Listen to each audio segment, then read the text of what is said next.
Hi, and welcome to another Facebook Live with John Gaines, and today we have a special guest, Jason Couch, PBA Hall of Famer.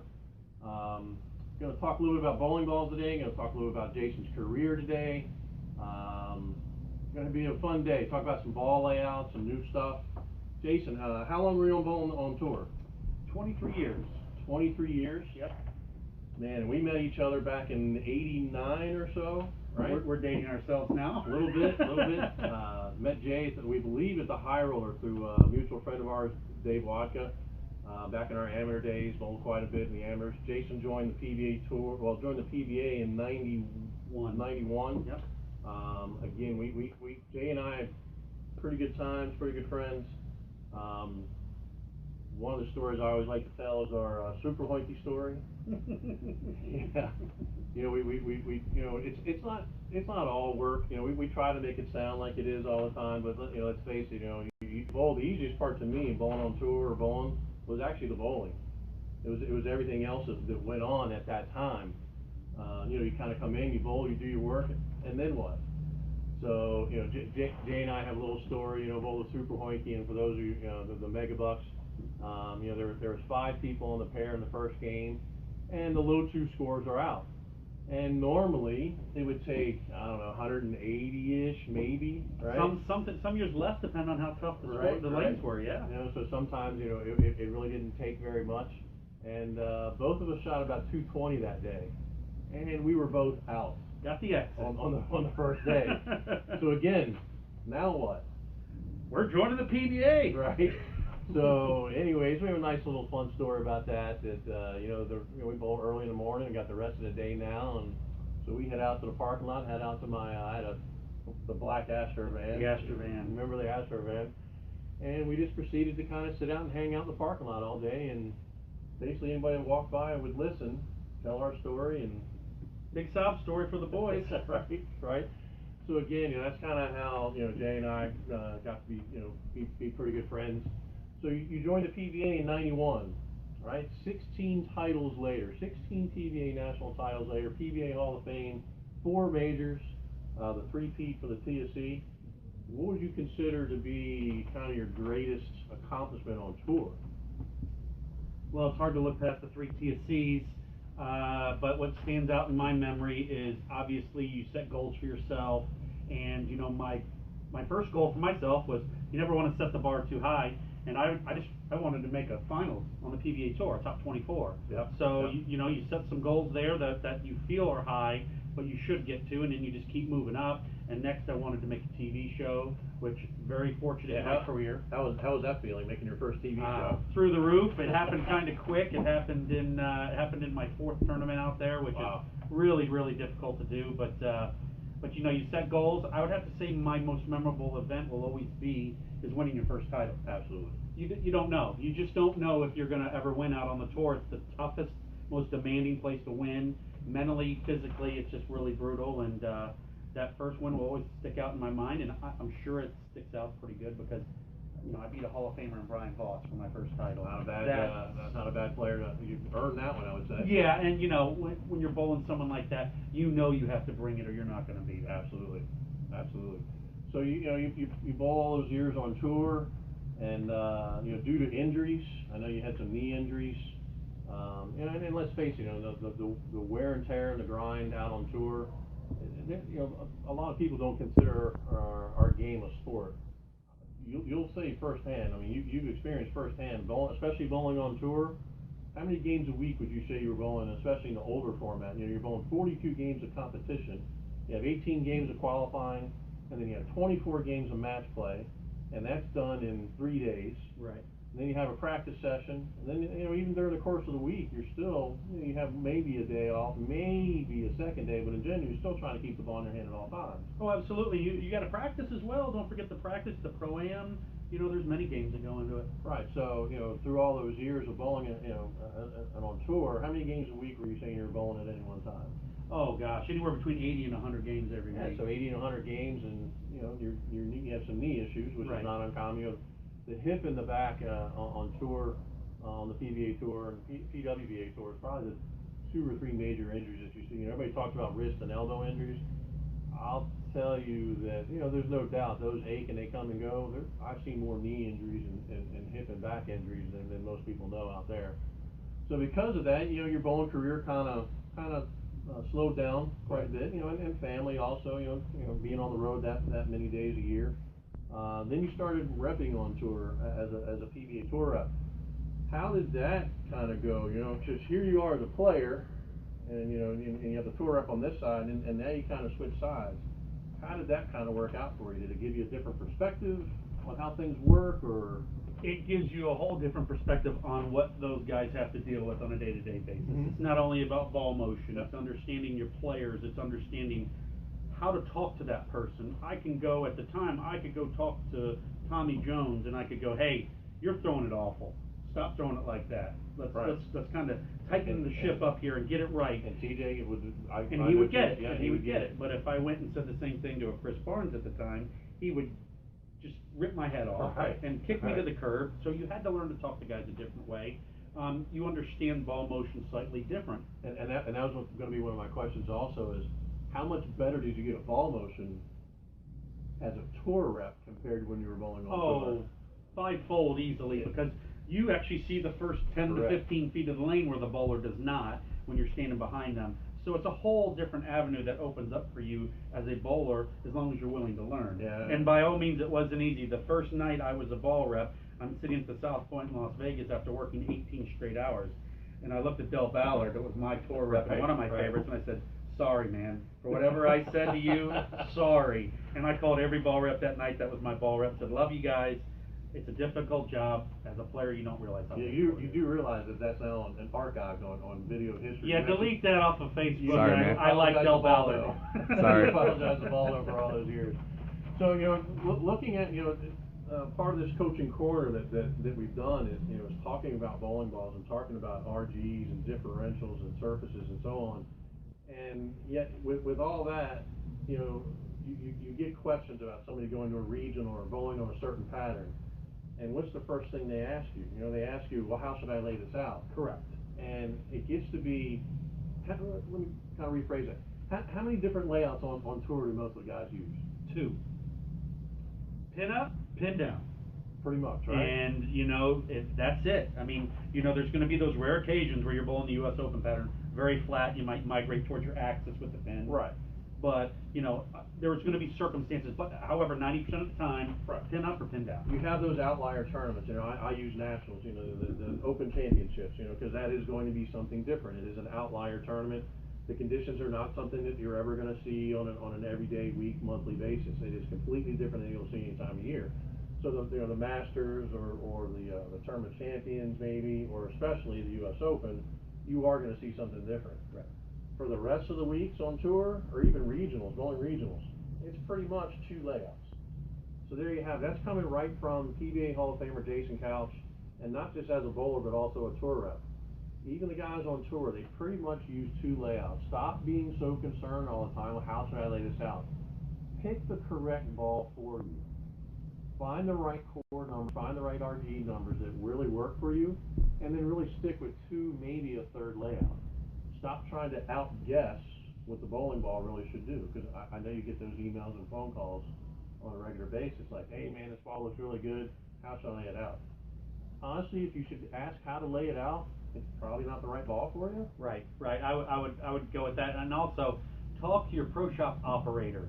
Let him be your caddy, so to speak, caddy. Let him help you pull the right ball out of the bag that makes you bowl better. Absolutely.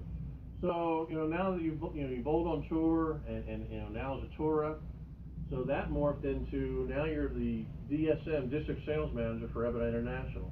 Can you kind of tell us a little bit about what your duties are there? Yeah, I oversee the southern 7 states for the 4 brands of Ebonite International: Track, Hammer, Ebonite, and Columbia 300. I travel to 7 states doing sales at local shops. I do seminars, which, we have some seminars come up about some new releases, which you guys are getting to see today out here on the table. There's many things. I answer all the website questions for my territory. So, I mean, you did the job for what, 12 years? 12 years, yeah. So I came in after John, which was pretty big shoes to fill. Don't blame me. That's what we joke around. Giant Don't blame me. But It's a really tough, difficult job to get to everybody throughout a season, but I try my best, and I'm always trying to motivate people to make sure the sport has some grassroots going Right. down the line. Right. We're very big at Ebonite in Hopkinsville, Kentucky, about grassroots bowling and the junior programs to make sure we have bowlers that are going to, continue to grow the sport and make it great fun. Right, and junior goal is a perfect example of that, about the commitment. I mean, that's not a small commitment whatsoever. And it's not just monetary either, but the amount of staff that you have at a tournament like Junior Gold. What other grassroots programs do you have going on? Oh gosh, we have plenty of things going on. We have a new program that we're rolling out this year in 2017 that's going to be involved with Junior Gold. We're going to have qualifiers throughout the country that they can win spots to Junior Gold. Awesome. We also, track is giving away scholarships this year that anybody that signs up for Junior Gold, USBC goes in and puts all their name into a database, and that computer will draw one name every 3 or 4 months, and that person will get to not only get the scholarship, they get to go to Hopkinsville, Kentucky, understand how to make a bowling ball. They get to bowl in our test facility.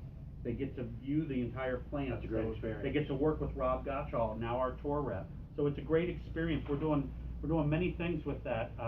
We have a lot of things going on at Junior Gold this year. You're going to see a big rollout with Ebonite coming back on board, the brands of Ebonite, to promote Junior Gold over the next four seasons strong of Junior Gold. We're going to make it bigger and better than ever, and I just can't wait to get out there and work with those kids. We're going to have a huge demo day there. That's so it's going to be awesome.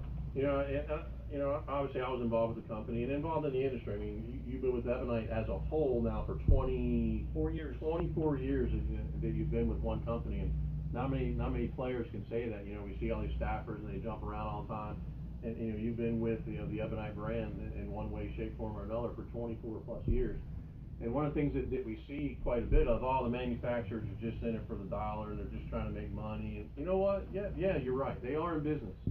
We are. The Ebonite International is in business, and it is a business. We're going to make money. And the same thing with your local shop. They're in business to make money. But I will tell you, companies like Ebonite, they do give back quite a bit to the industry. There's so many different things that you don't get to really see on an everyday basis. And that Junior Gold program, that is a huge undertaking there, and that's an outstanding program to try to help grow the game and grow the sport. So, kind of moving forward, we see these new balls out here. I know you're getting ready to hit the road on the seminar trail. Why don't you tell us a little about the balls and some of the new products that are coming out? Okay. I'm sure some of you have seen the Track Mako, new high performance ball from Track. Don Barrett threw it on the Live World Championship show a few weeks back on ESPN. That was the ball he threw on the show. On the TV show. What's different about this ball from its predecessor, the Paradox? Paradox was a pin neutral ball, and anybody that's been to our seminars is starting to understand pin asymmetry, pin neutral, and pin away symmetry. We've done a lot of research. You can have the same RGs and dips in a ball, but if there's a difference in where that symmetry lands in that core, it's going to react a little different.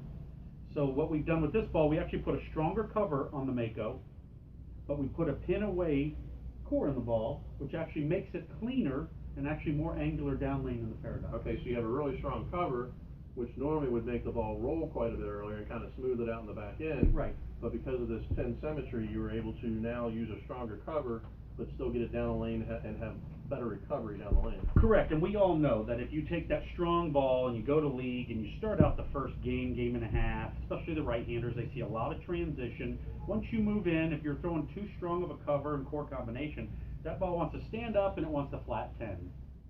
You may see that with the stronger balls. You go to this ball that's got a little more pop down lane, a little cleaner through the front. It's going to allow you to move in a little deeper with your feet and your eyes and still get through the oil silk. So you'll be able to stay with this ball a little bit longer through the transition. Correct. Is the idea. Correct. Be able to stay with that ball a little bit longer. So, technology, how has it changed and what are they trying to do? Because USBC regulates those numbers.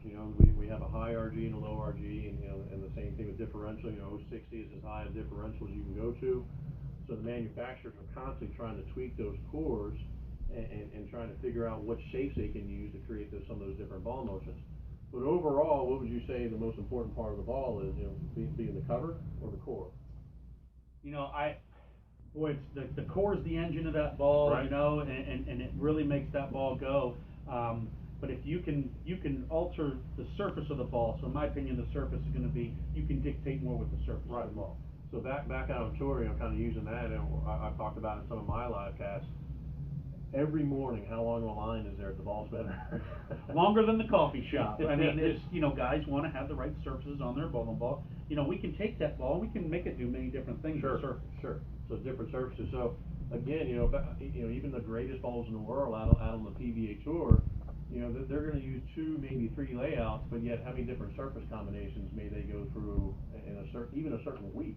Oh, just and tons of it. Constant. Just constant turnover. And when you get done with the block, you got to go back in. You got to return it right back to where it was, so it rolls like it did on the fresh the next time you bowl the fresh. Okay. So we have the new ball here, and where would you say this fits in strength overall? Is this going to be one of the stronger balls Yes. out of Ebonite International? Yes, I would say we would rate the Paradox probably around a 9.5. Okay. And we would rate this somewhere around a 8.5. Okay, so this is going to be on the stronger end. Well, on the stronger side. Okay. Yes. So what would be next in the line that's going to kind of fall? So I already have something strong. I already have a Paradox. Maybe that ball's strong enough, and even though this might be a little bit less, I need something a bit less than that. Where would you go to from there? Well, I mean, with 4 brands with us, you have a lot of options. We do have the side swipe solid. We've had a great response from the Columbia 300 brand with the side swipe, the original one, which was a pearl. Okay. What's different about this ball, and it's your benchmark ball. Doesn't Okay. hook too much, doesn't hook too little. It's that benchmark ball that you know you can pretty much throw on anything. So this would be a great starting ball for out of the bag for anything. Absolutely, and some of the experienced bowlers from the tour will tell you, you start with your benchmark ball in your bag before you make decisions of what you're taking to tournaments, and you build around it. And that'll tell you to go up or down. Correct. In ball motion, but always start with, we've talked about that before, especially from the Ebonite line, the Game Breaker series has always been kind of that benchmark type motion. It's not the most hooking ball out of Hopkinsville, Kentucky. It's not the least hooking ball. However, it was really the first ball out of my bag for many, many years because it would tell me which direction to go. Do I need something stronger? Do I need something weaker?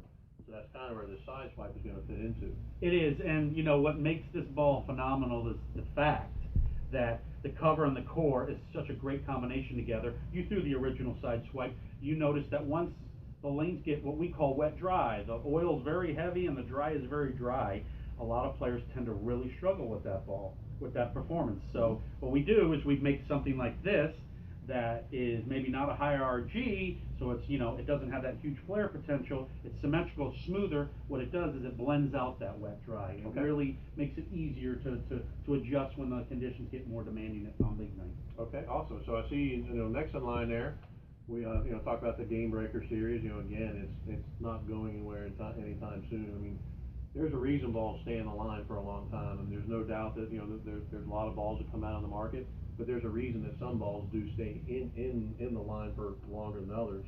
And the Game Breaker series has been one of those series. So tell me a little about this one.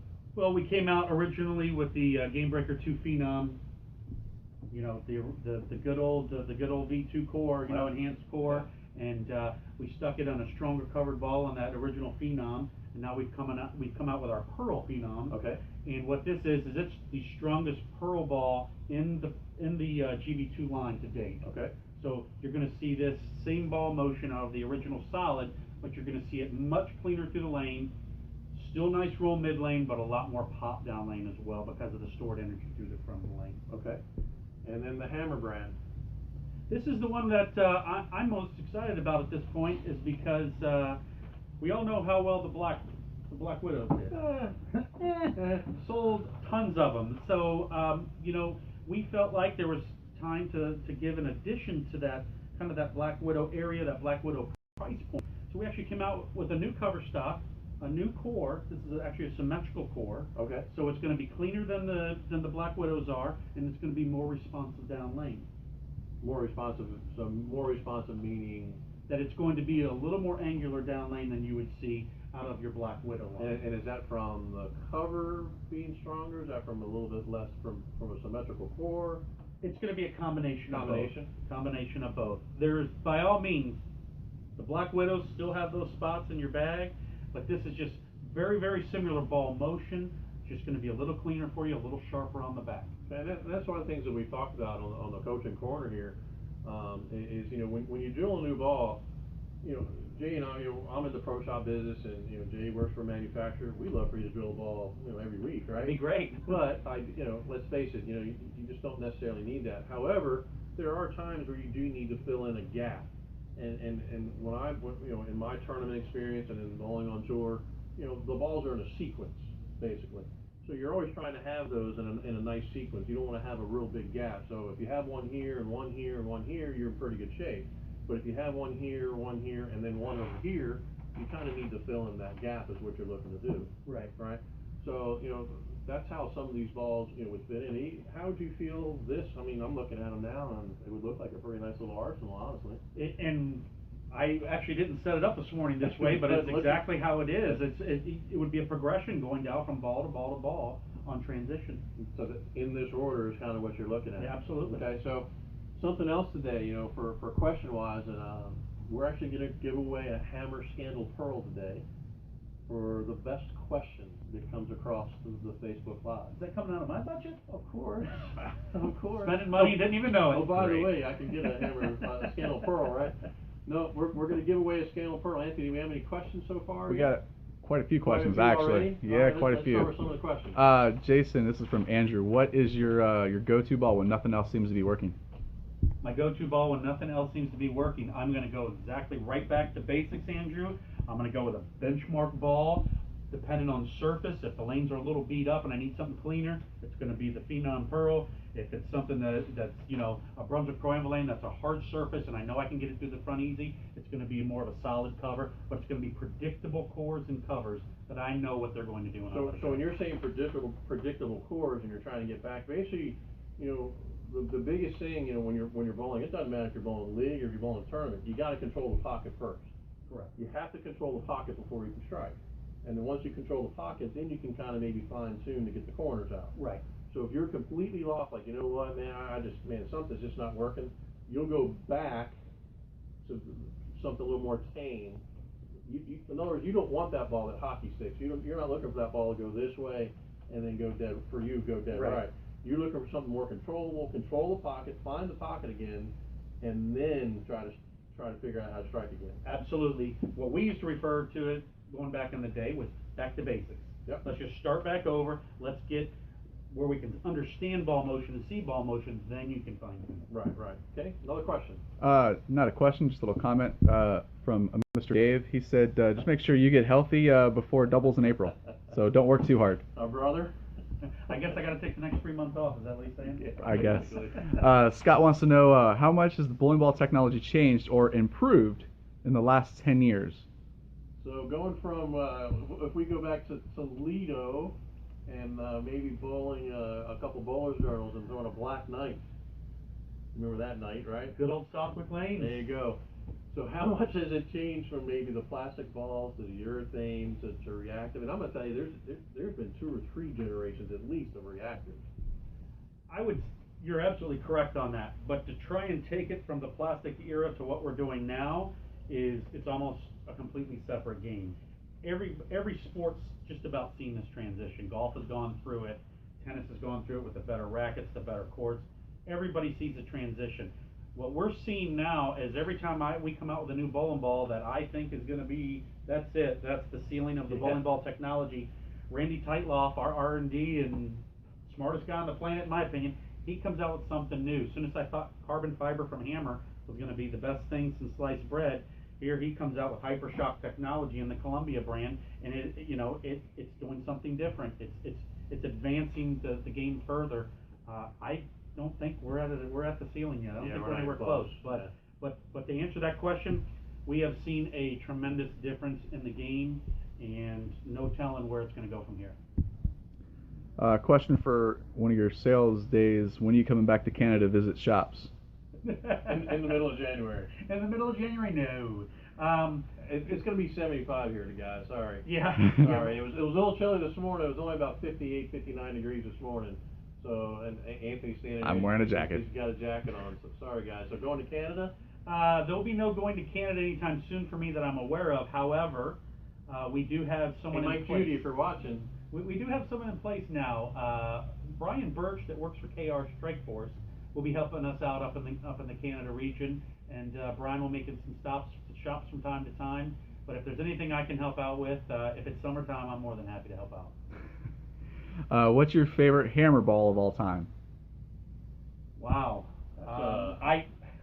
That's a really, really tough question to ask. Again, there's so many generations there is. There's different generations. I've always been a big fan of the Arson core. So the Arson was a big one for me. That's me. I love the Arson. Me and John have had we've had opportunities in years past to throw some different bowling balls. John actually sent me a ball back in the late 80s, maybe early 90s, and it was a gray hammer that we got to throw that wasn't really plastic, wasn't really urethane. Yep. It was kind of a mix. That ball still sticks out in my memory. But if you were to poll the rest of the U.S., I'm pretty sure the Black Widow is probably gonna be pretty huge. You're gonna get 2 or 3 answers depending on the age group. Depending on the age group, because going back, I grew up in the Baltimore area, and I was very fortunate that our shop had an affiliation within the Fab Ball, and that's where that gray hammer came from. It was a test ball. I had access to some test balls and sent one to Jay, and so it depends on the era. I mean, let's face it, the black and blue hammer. I mean, that was a whole generation of. They changed the game. It did. It really changed. Even in the urethane era, that blue hammer came out, and I mean, Del Ballard, kind of did okay with that ball. Do you think? Kind of okay. He did very well. Yeah. So it depends on the era that you might be talking about. So the blue or black hammer, and then kind of going forward. I'm going to tell you, even when hammer, what I would consider was kind of reborn when Ebonite took over. When the company took over the hammer brand, the hammer Vicious was actually a really good bowling ball. Right. It didn't get a lot of play because hammer had some issues over the years, but I'm going to tell you that ball was fantastic. And where they've gotten to now, especially with the Widow and the Black Widow series, it has been phenomenal. And Hammer is EBI's #1 brand for sales overall throughout the globe. With Scandal Pearl, there's so many bowling balls. It's tough to pick your favorite. Question for the both of you: when going to a tournament like USBC Nationals and the pattern is not announced this year, what arsenals are you going to bring, or what adjustments are you going to start off with first? I know pretty much already what I'm going to do. The patterns are not going to be announced. We won't know what the pattern is until the end of the tournament. But I'm going to tell you, I'm actually going to do the same thing that I always do. I have some control balls, benchmark balls, that are going to come out of the bag first. I have an arson that I use pretty much every year at Nationals. Literally, I use it at Nationals, and then it goes back in the garage because it is a 2-inch pin to axis layout, kind of that outlier we were talking about. But that cover core combination on top of that layout for me to get started, it is a great ball for me, to get started at Nationals. So I'm going to tell you, I'm going to do the same thing that I always do. Find that benchmark ball somewhere, can try to control the pocket, be patient, work together as a team, break them down together, and then go from there. And I'll have some balls on this side of the benchmark ball and on this side of the benchmark ball. I may not take the same exact bowling balls as John, but we both have the mindset. Right. Exactly right. I mean, it's going to be benchmark balls, one on each side of it, and go bowl. Yeah, even though we're not going to know what the pattern is, I'm not doing anything different. What's your opinion on the changing of the sport with the new option of two-handed bowling and the success it has on the PBA tour? There's no denying how much more power these gentlemen and I haven't seen a lady two-hander yet, but I'm sure it's coming. Mm-hmm. But there's no doubt in my mind how much power they can generate and how much they can take advantage of that power to the pins. You're seeing a lot of success with them. It's an evolution. It is. It's an evolution. It is a legal delivery. There's one hand on the ball. The other hand, we've seen it in super slow-mo. The other hand is off the ball. It's been an evolution. If you go back to You know, you watch guys like Barry Asher or Don Carter. Well, what do you think they thought of when they saw Mark Rolfe or Marshall Holman on tour? Right. They thought they were crazy. They're like, that'll never last. That'll never work, right? Right. So then you kind of, you keep going forward, and then, back in your day, I mean, you were a power player. There's no doubt. You know, that this was on the highest rev rates on tour, and then you saw somebody like John Gant throw the ball, and they were like, wait a minute. Right. And it was kind of the same thing with me. You know, back when I was bowling a lot of the amateur tournaments, my rev rate. You remember when I was actually healthy and could do it. My rev rate was one of the higher rev rates. Yeah. And now my rev rate on tour would be middle of the pack. Yeah. Right? Yeah. Middle of the pack. You get guys like Tommy Jones, and I remember seeing Tommy was about 17 or 18 years old, and I'm like, what is that? I can't do that. Right. So, Robert Smith. There's another one. Another one. Yep. When Robert, came out, I saw him at the high roller, and we all looked at each other going, holy cow. So, continuing forward, there's always been an evolution of power, and now it's with the two hands, and it's being monitored by USBC and the PBA with governing the layouts and so on. That's a whole nother story. But I'm of the kind of theory. I personally don't care how you get the ball down the lane. I don't care if you throw it behind your back. I don't care if you throw it over your head. There's a few proprietors might not like that. But if you can strike, so be it. Yeah, the only thing that concerns me about the two-handers is that, we don't know, we haven't had a big enough sample to know what they're doing to their bodies. Yep. It hasn't been long enough yet either. Hasn't been long enough. Is the amount of torque on their lower back? It's a tremendous amount more with two hands because of what you're doing to your lower back. I just hope it's not going to hurt these gentlemen in the long run. Right, because how old is Belmo? Early 30s? 30s, I'm assuming. Right, yeah. early 30s, Mm-hmm. right? Mm-hmm. Where's he going to be at when he's our age, right? Right, and I, a good friend of mine, Oscar Palermo, is in Already. phenomenal shape, but already has some issues with his arm and his back. They're taking advantage of being able to create more power, and God bless them for doing it. They're doing it within the rules. It's the evolution. It's here. It's here to stay. And you could pick a sport because let's look at golf. I mean, Tiger Woods. I mean, when he came out on tour, he could hit it way farther than everybody. Right. And now he's kind of like average, an average distance. But look at some of the injuries that he's had over his career. So over time, we'll see. Do you have any advice for my daughter? She's going out to junior gold, and her mental game needs a little bit of help. I think that she should enter some tournaments before she goes out there. Yep. And treat every tournament differently as an experience.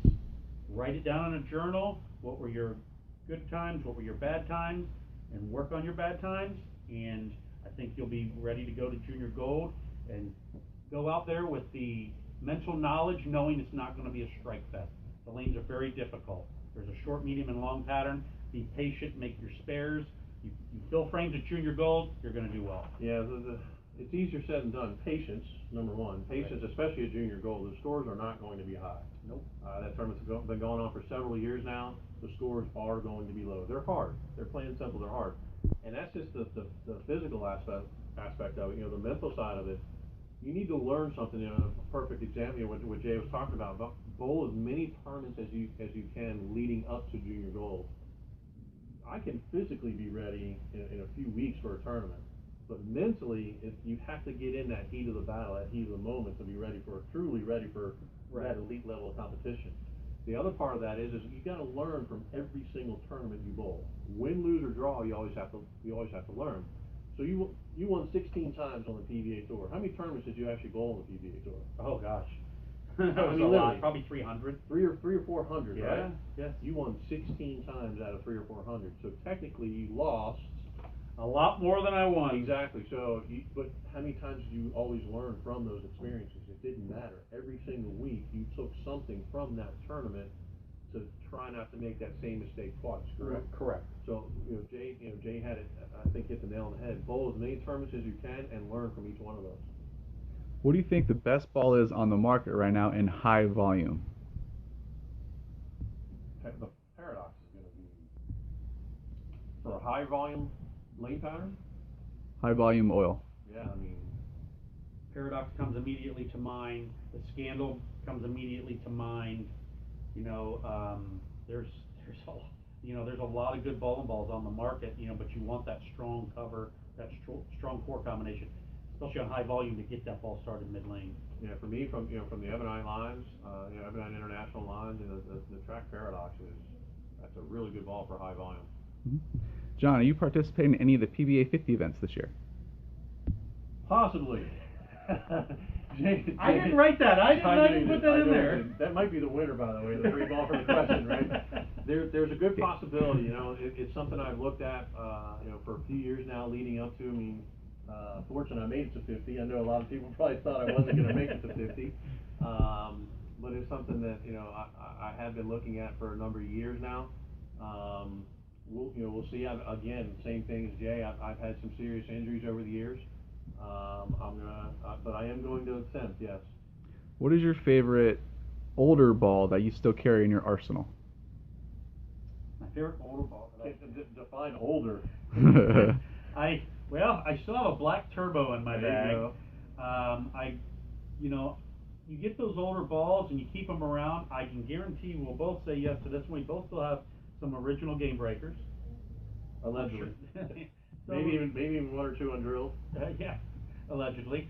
It's just, I think you hold on to them because they still perform well. However, the technology is getting so better. It has changed dramatically. That you really have to deal with technology and use it to your advantage. Yeah, so, I mean the oils. It's not just the amount of volume. I mean, the amount of volume on the lane is it's gone up a little bit recently, but it's still not like gone through the roof. I mean, you still have a machine at the end of the lane and the ball return situation, so you can only put so much volume on the lane. Correct. However, the types of oil that have come out, we're very fortunate here, right here in Central Florida, down in Lake Wales with the cable facility. They've come out in the past couple of years. They've come out with ice. They've come out with fire. They've come out with curve, and I know they're working on 2 or 3 others. So even the types of oil is a big thing as far as for the older equipment. 6 or 7 years ago, I still have a Turbo X, believe it or not. Wow. I still have my Turbo X in the garage, and every once in a while I'd bring that out and kind of throw it. And you know what? It rolled good. I will tell you, I threw it on ice one time. It was my spare ball. Yeah. It needs friction. So what used to be one of the more hooking balls out of the market, now it really doesn't hook at all. I'm 76 years old. Will a 14-pound ball carry for me as well as a 15-pound ball? I'm thinking about the Scandal Pearl. Yes, and I can say a firm yes to that because the core is still the same in that ball at 14 pounds. At EBI, we pride ourselves on knowing that if you have 16, 15, or 14, and almost every one of our bowling balls, the cores stay the same. We even have a few that you go through our catalog that are the same all the way through 12 pounds. Yeah, and when you say the same, I mean the density may be a little different, so the numbers do change a little bit, but the core shape correct is the same. Correct. So yeah, you're the first thing is you have to be able to bowl. If you just can't throw a 15 or 16 pound ball anymore, you can't throw a 15 or 16 pound ball. I will tell you that from 16 to 15 is a marginal difference in pin carry. Marginal, would you say? Very small. Okay. From 15 to 14, it's a little bit more, but still not a lot. Correct. It's not until you start getting to 13 or 12, then you start to exponentially see less and less carry. So at 14, I would say you're still probably okay. Yep. You guys are 2 good-looking guys, but this question is for Jason. They've been drinking already? Apparently. Who is your best roommate ever? This is a guy from Chuck. Best roommate ever. Now, Jay and I had this conversation a little earlier too about who we roomed with on tour for all those years, and I actually roomed with Jay for a term or 2. So, other than me being your best roommate, who would be your best roommate on tour? John was my best roommate because we had a pact in place that we talked about bowling for 15 minutes at the bowling center, and then when we walked out the front door, we could talk football, basketball, but the bowling was over. So that was always a good spot. My best roommate, I mean, there's going to be different answers for different questions. I roomed with Parker Bone III the longest, and I think he drove me the craziest because we were the odd couple. But I would have to say, Parker was always on time. You didn't learn anything from Parker, did you? Oh, just a few things. Yeah. He was he was more like a brother to me, and we could do a lot of things together that he could teach me along the way the first couple years on tour. And not just on the lanes, but talk about the true professional. Absolutely. About how to go about your job and how to go about your business. I mean, you couldn't go wrong there with Parker. Right. So, who else have you roomed with? I roomed with Doug Kent, which was also another good roommate. Dave Wadka, which is a little iffy there, right. I guess. You know, it's not like babysitting every once in a while, right? So, but you know, I had a few roommates, but they were all really good. You know, people have to understand. You're living with this person. You live with this person because you're traveling with them. You're living in the hotels. You're bowling with them, eating with them. I see them more than my family. Yep. So you know, you have to pick the right guys to hang out with. Why is the new stuff so good in comparison to the years past? Technology, advances in technology with cover stocks. I tell you, to be honest with you, we have a new sensor that's going to be coming out to the public next month, and it's called Bowler's ID, and that has a lot to do with how we read ball motion now at our ball testing. You can actually see the ball go through the pins with this sensor, and it's made a huge impact on our ball performance. Yeah, and I think every company, there's some cycles out there, and I think every company has gone through those cycles, you know, the up and the downs and so on. And you know, just like you said, just with the development of technology, a lot of hard work, and you know, the chemistry is out there for everybody. It's kind of how you manipulate it, what you do with it, and so on. So, you know, I just think that you know, from my years at Ebonite and watching, you know, what they've done, they've definitely improved. It's not so much what the chemicals or compositions they're using, but how they're going about their testing has improved dramatically. So, would you say that? I agree. You've been there a long time too, so. I agree. I think we've made some huge strides over Absolutely. the last 3 or 4 years. We're very proud of ourselves and where we're at, but by all means, that doesn't mean you get to stop working. You got to keep pushing the envelope. You've got to get to that next technology. I'm sure this is going to be a very quick question. Jason, how far will Kirk Cousins take the Redskins in January? Ouch. Wow. And I'm a Skins fan too, so. Well, hopefully he can take him out to play golf in January, since we couldn't get the job done. But you know what? I got to imagine we're going to have to order Super Bowl tickets sooner or later, right? So you can watch my Raiders play. Yeah, and that's probably coming from somebody that hasn't seen their team in very many Super Bowls anyway. So probably. You know, we've been, again, I'm a Redskins fan too, so. I'm going through the misery right now also, especially after watching last Sunday's game. Was not very pretty. But in reality, let's face it, the Skins have had some pretty good success over the years, so we've had some good times too. Yep. And it doesn't matter. I mean, you know, Dallas is going to be out in they're going to make it to round 2 this year. Well, because they have a bye. Exactly. So they'll make it to the second round this year anyway. Sabrina asks, which of the balls on display would roll best for a slow rolling lady with few revs? So now you're looking at ball speed, okay? So that question to me, the first thing, you know, the rev thing, you know, I also, you know, I talk about the layouts quite a bit about, you know, find 2 layouts that work for you. And it's the same thing with the RPM rate or the rev rate. Greatest baller of all time. Walter Ray Williams Jr. How straight as you throw? Straight as an arrow. So now the next 2 greatest players of all time, and in their different eras, you have Earl, yep, and you have Norm. And how do they throw it? Straight as an arrow. Don't be concerned about the revs. Yep. Don't be concerned about the RPM rate. Ball speed, and we talked about the cover, the ball speed is going to be the biggest factor in this. So for a slower ball speed, you move over to the shiny ball side. Exactly. You want it, your first order of business on that lane is to get that ball through the front of the lane. That's the first place the ball makes contact. You have to make sure the ball never hooks early in that spot. So therefore, we would slide these over and put you in something like this. Either one of these would work fantastic. So you're looking for something a little bit shinier, okay? Maybe a little bit less differential, you know, a little bit less flare, and a little bit higher RG. So if you're looking, you know, looking at core numbers, find a little bit higher raise to gyration ball, and a little bit less differential ball. But the main thing is the cover.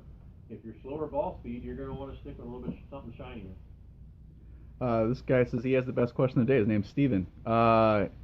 Who took longer to do the hair this morning? But he's really excited about the new rocks coming out and wants to know what's your favorite of the ones coming out. Somebody is automatically disqualified from winning a scandal pearl. The most excited, you know, being a higher rev rate player, I tend to migrate towards the shinier products. You know, however, I have had no problem getting the Mako through the front of the lane. I think that ball is going to do really well. I think it's going to do fantastic. It has some good shelf appeal with the colors. I'm leaning that way right now. Yeah, I mean, you said, Don Barrett threw that ball on the show, and Don's rev rate's not low. By all means, It's not low, Yep. and yet he was able to get that ball down lane pretty easily, so I would agree with Jay. I currently have a SmackDown, and I'm looking to replace it. It is my benchmark ball. What is the best fit for the EBI brand? I would steer them right towards the side swipe. It's got the symmetrical core. The SmackDown was a great ball too. Mid laney, not a ton on the back end. Very similar to the benchmark ball we have up here. What was the best moment in your career, and do you see the competition getting harder now? The best moment in my career. I'm going to tell you, I mean, I followed your career very closely, obviously, and I'm thinking about it from the outside. That's a tough question. It's a real hard question. I gotta, and it's not a performance part. I think it was the night that I got elected into the PBA Hall of Fame. The culmination. Yes. The culmination of Yep. all. Yep. So that's a great answer there. That it's a culmination of the career. That it might be the greatest night. It is, and I've been very blessed on being very lucky and bowling well at really good spots, and I'm thankful for what I've gotten to take advantage of in my career. I've been very successful. I'm very proud of that, and I still feel like I'm the same person I was before I bowled the tour, and that really sticks out in my mind. With the last 2 years, the vintage balls coming back out, are there going to be any dual density bowling balls coming out of EBI or any other vintage balls? You already have a dual density in the Paradox, so that would answer that question. There'll be some more vintage balls coming out, I'm sure. Scrolling through, a lot of people have just a lot of comments, not really questions. What is the hardest hitting hammer ball that you've ever bowled with? Well, that's an easy one for me. It's either going to be the Scandal or the Scandal Pearl with the carbon fiber infused into the cover. We've never seen a ball that can go through the pins like that, and we actually have the data to back that up with the Bowler's ID. Having said that, that is the Hammer brand. I still feel like the Hypershock technology in the Columbia brand is right there with it, if not maybe a smidge better, because we test all of those balls on the Bowler's ID, and the Scandal Pearl definitely on the Hammer side. What's the best advice you can give someone from a person that just had an injury who's been bowling right-handed all their life to start now bowling left-handed since you're a lefty? Be very, very, very patient, because Learn how to bowl all over again. it's Really. learning how to. It's like you're going back into the bowling center as a brand new bowler. Just be very patient, and I would suggest once you get comfortable with what you do, seek your local pro shop out for some lessons. Yeah, I mean, between lessons and probably the most important thing is find the right weight bowling ball and find the proper fit. Because basically you're starting over. You're like a new bowler again. Right. Regardless of what kind of experience you may have, you're technically a new bowler. And like any new bowler, the first thing that we look at as pro shop operators, make sure you have the proper weight ball, make sure you have the properly fitted ball, and then once you kind of get that going, then obviously lessons, because you're learning all over again. What makes EBI's brand better than the others? Well, I would. That's a difficult question to answer. Without stepping on any other toes. Correct. Every manufacturer has some pretty decent products. Absolutely. There's no doubt. And how they fit for you personally is what works. There are balls that do this, and there are balls that do this. Find something that works for your game, and then kind of stick with it. Yeah, and I'm going to be partial. I've been there my entire life. And your career's been okay. Yeah, it's done okay. Tommy Jones and yeah, okay. Bill O'Neill. We have a lot of great guys that throw our stuff. Personally, I'm very proud of the fact that we're made in the USA. That's a big thing for me. I've always felt that way. And just going in there and knowing that when I walk in that plant, that everybody knows me on a first name basis, and not only that they did that now, but I went in there as a rookie to decide who I was going to sign with. I had some opportunities at some other places, and the lady at the front desk, and she's still there today, by the name of Judy Garrity, She stood up to me and said, "You're Jason Couch. Thank you for throwing our bowling balls on TV." That's a lady that is at the front door, as a secretary. That hit me so hard knowing that these people took pride in what they do, and they're so proud of the fact that they make bowling balls that they won my heart over pretty easy. Yeah, there's something to be said there. Again, I spent 12 years at Ebonite, and Jay, you've been there through one way, shape, form, or another for 23 years. And one of the things I noticed was the tenure of the employees. Yeah. In Hopkinsville, Kentucky. And so maybe you need to take it away from the bowling balls itself and look at the tenure of the employees, and maybe that'll tell you a little something about the company. Yeah, it's pretty funny to hear, but Willie Duncan retired 2 years ago, and he was employee number 1 at Ebonite, and he just retired 2 years ago. Yep. I would say the average tenure out on the plant is probably 20 plus years. Yes. Yeah, easily. And then Vivian Kraft. Vivian's been there for 30 plus years. We were just at sales meetings 2 weeks ago. I think Vivian's been there 43 years. It's been 43. Something like that. Wow. Yeah. God bless her. I have Her heart, as they her say, heart. right? I have a Game Breaker MVP. I don't have any access tilt. What's your recommended layout? Wow, no access tilt. Just going to be just rolled dead off the back of it off the hand. I would definitely get some shine on it. Get some shine on it. Probably a pin-up layout if they haven't done it to get it to the front lane. Which you actually need, believe it or not, I think you need to create a little bit of flair to get the ball to tumble over. So even though you don't have a whole lot of tilt, if any, you actually want to drill them somewhat strong to get the ball to flare a little bit, to get it to roll over. It kind of goes against maybe some of the principles that you would think, oh, I don't have any tilt, my ball rolls really soon anyway. But believe it or not, in order to get your ball to it has to change direction. If you want to create a little bit of flare, you're actually going to drill it stronger than you think to create some of that flare. With all the cleaners on the market, what's the best cleaner to use? That's an easy one for me. Well, it's an easy one for me too, because our R&D lab at Ebonite, we manufacture our powerhouse cleaners in-house. Their manufacturer's intent is for bowling balls. It's not off the shelf at the hardware store or supermarket. We design them specifically for bowling balls. So I'm going to say the Powerhouse brand. And nothing purple. Nothing purple. No, don't need anything. Not anything purple. Just the normal power wash. Anything like that. The Energizer cleaner would be fine. How do I avoid ripping your skin off of my thumb when I let the ball off of my hand? That would be a fit issue there. You need to go see your local pro shop technician and sit down and have a conversation with them. It depends on where on the thumb. If it's on the back of the thumb, it's usually one of two things. The thumb hole is too big, or you have too much reverse in the thumb hole, and you're knuckling it. So you need to tighten up the thumb, or you need to go a little bit more forward in the direction of the hole. If it's on the sides, again, it can be too big, and then that would be a lateral fit. So if you're ripping your thumb, you really need to go talk to your pro shop technician. It can even be to the texture of your skin, whether Sure. you have moist skin or dry skin. And if you use the wrong powder, Anthony and I did a show a couple weeks ago. We were talking about rosin bags and grip sacks and hand conditioner, and those are 3 entirely different things. If your hands are really moist, if you use a rosin bag, it's going to get really tacky on your thumb. Sure. You want to use the hand conditioner. So make sure you go visit your local pro shop technician. And I'm not going to lie, if you're having a problem with that person, find a different one. Find a different one. Find somebody that can help you. Find somebody that's willing to spend the time with you. I have a Brunswick Melee hook. What from the EBI brand is comparable? Kind of middle of the road, kind of benchmark.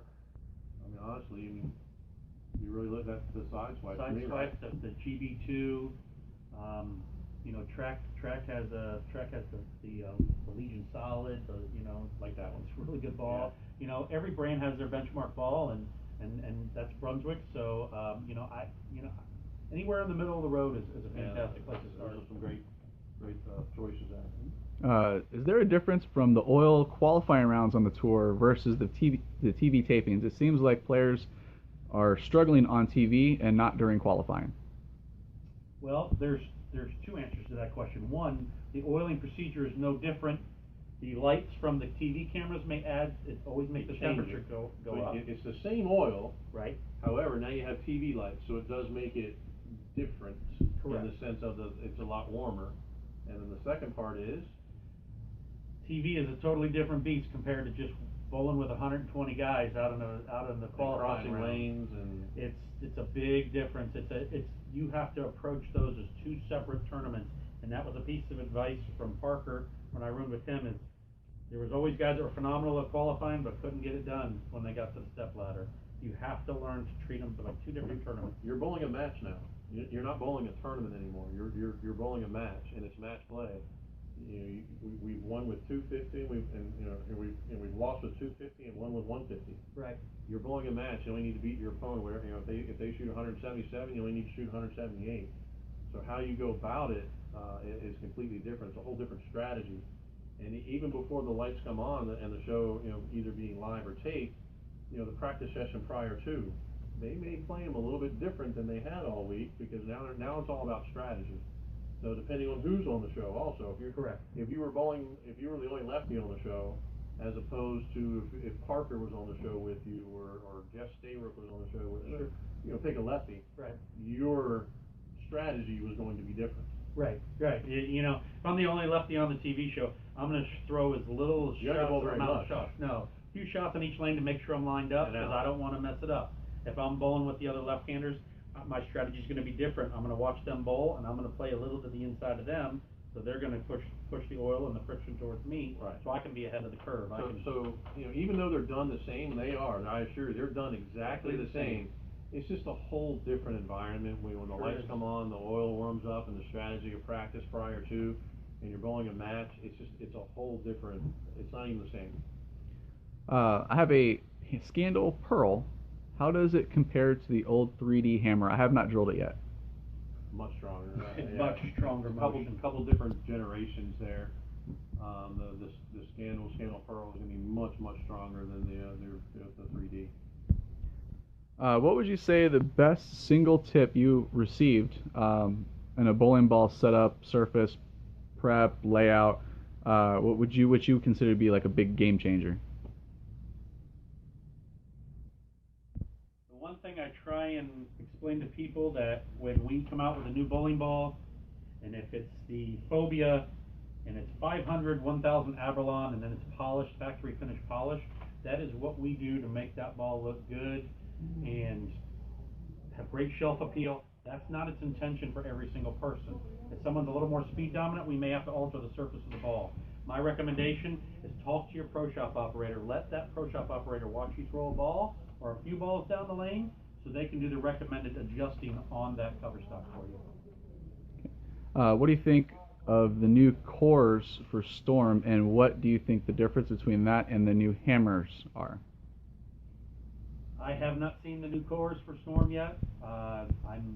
I've been more concentrated on what we have coming out, because it's a lot of and again, the kind of answer, try to help answer that question a little bit is each manufacturer has their own R&D, and they're going to take their core shapes and densities and materials and try to make them all work together.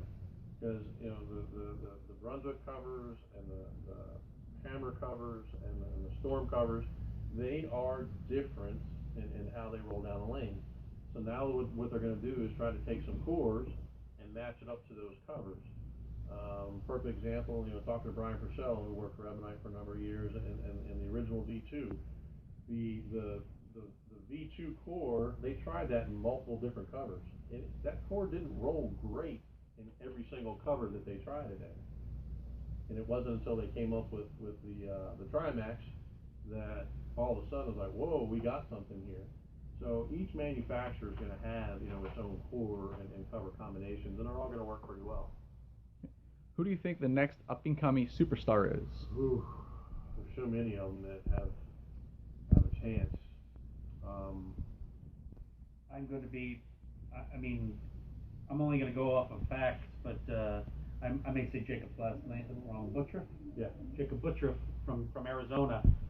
The kid won 2 times on tour last year, and he won 9 regionals. Yeah, he won 9 regionals last year. I gotta say, that kid's probably going to have a huge upside. Another guy that comes immediately to mind to me is Anthony Simonson.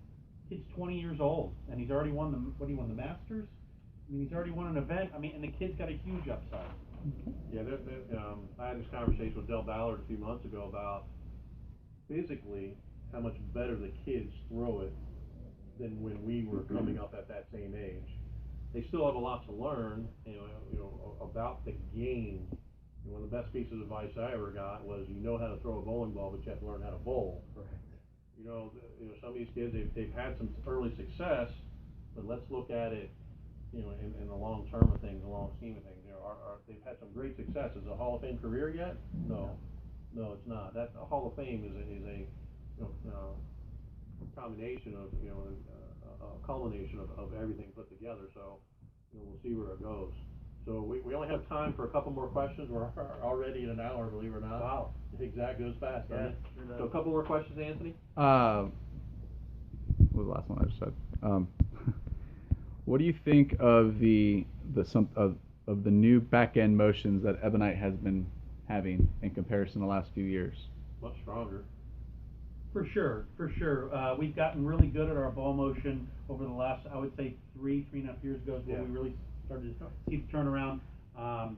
4.5 years ago, we had good ball motion in our high performance lines, but we didn't have that high performance ball that was strong enough down lane when the lane started to get through some transition. Now we have both of those. We have a great complement. I think you'll agree with me, from top to bottom, it's probably the best arsenal we've seen in a really, really long time. All four brands Yep. too.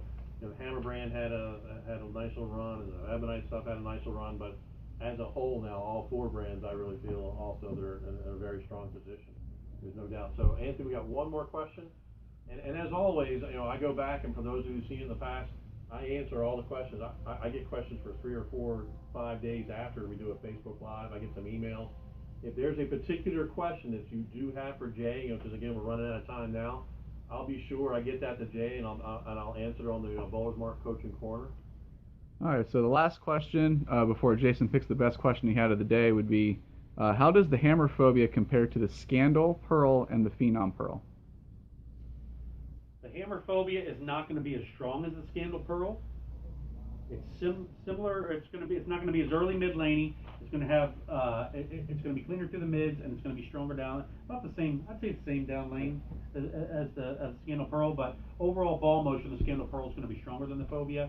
The Phobia and the GB2 Phenom Pearl, they're going to be kind of similar ball motions because they're both symmetrical cores. They're both going to be, really clean and angular down lane. I think they're very close to each other. It's going to come down to preference. Do you like Hammer more, or do you like Ebonite more? I think that would be your decision. Awesome. Okay. Awesome. So with that being said, what was your favorite question of the day? Well, I'm going to tell you, there's a lot of really good questions on there. I'm going to sit with Jay. We're going to kind of scroll back through them, and we'll pick one. I will contact that person personally and get their contact information to send out the Scandal Pearl. I want to talk real very quickly about our clinic we have coming up with Amleto Monticelli. Anthony's going to put up the flyer there right in front. That is January 27th and 28th right here at Boardwalk Bowl. It'll be from 10 a.m. to 4 p.m., lunch included. There'll be a little bit of classroom time. The rest of the time on the lane, you get to learn from another okay bowler, would you say, Amleto? Very good bowler. Outstanding player, Hall of Famer. Please contact me or contact BowlersMart Orlando. Talk to Anthony. Send me a message through Facebook. Send me an email at jgames@bowlersmart.com. Check out our website, bowlersmart.com. Got a lot of great stuff on there. Jay, I really appreciate you coming out. Yes, sir. I really appreciate the time. I know how busy you are. What you saw today, I would assure you, this is Jason Couch. Again, I've known him for a long time, and when this goes off, it's not going to be any different than this. There might be a few more punches thrown, but in general, this really is what you see is what you get, and that's why, Jason and I have been such great friends and love him to death. And again, really appreciate your time. And again, if you have any more questions, just send me a note, and I'll be sure to get that to Jason. So again, thanks for tuning in to the BowlersMart Coaching Corner, and we'll see you next Thursday.